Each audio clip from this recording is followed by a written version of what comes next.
नमस्कार मित्रांनो, आज हा व्हिडिओ बनवताना शब्द शोधताना मन भरून येत आहे. हा व्हिडिओ फक्त एका आजीचा नाही, हा व्हिडिओ एका आयुष्याचा आहे. 100 वर्षांच्या सगुणा आजींचा आणि आमच्या शेवटच्या भेटीचा. ही आजी आणि हा काळा बैल हा फोटो नाही, हा एक नातं आहे. आजी हात जोडून बैलाला नमस्कार करत होती आणि बैल शांत उभा होता, कारण तो फक्त आजीलाच ओळखायचा. आजी मला म्हणाल्या होत्या, बाळा परत येणार ना मला भेटायला? मी जिवंत आहे तोपर्यंत येणार ना? आणि मी हो म्हणालो होतो.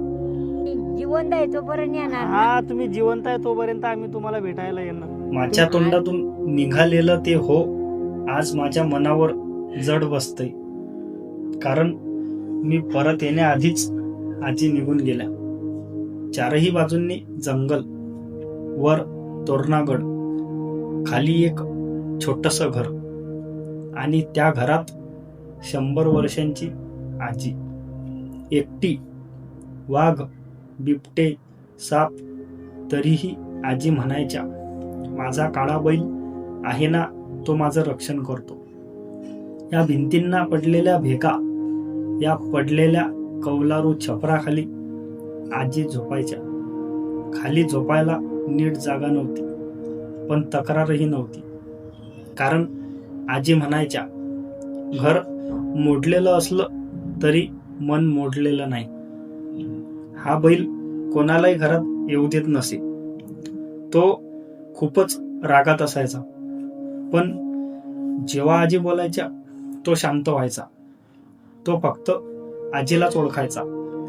आजी त्याच्याशी बोलायच्या जसं एखाद्या माणसासोबत बोलत आहेत.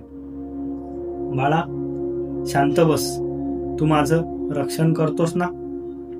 आज मला वाटतंय आजी बैलाशी असंच काहीतरी बोलत असतील. बाळा मी तुला सोडून चालले आहे, हे घर तुझ्याकडे आहे, या भिंती सांभाळ, पण माझ्या आठवणी जप. मी नाही, पण हे घर अजून उभं आहे. पण लक्षात ठेव, घर असलं तरी आजी नसेल तर घर घर राहत नाही. आणि मला वाटतं बैल आज शांत उभा राहून विचार करत असेल, जिच्यासाठी मी शांत राहायचो ती आज कुठे गेली. आम्ही सरपंचांशीही बोललो होतो. आजींसाठी घर बांधून द्या, घरासाठी सगळं ठरलं होतं, सगळं बोलणंही चालू होतं. पण मदत येण्याआधीच आजी निघून गेल्या.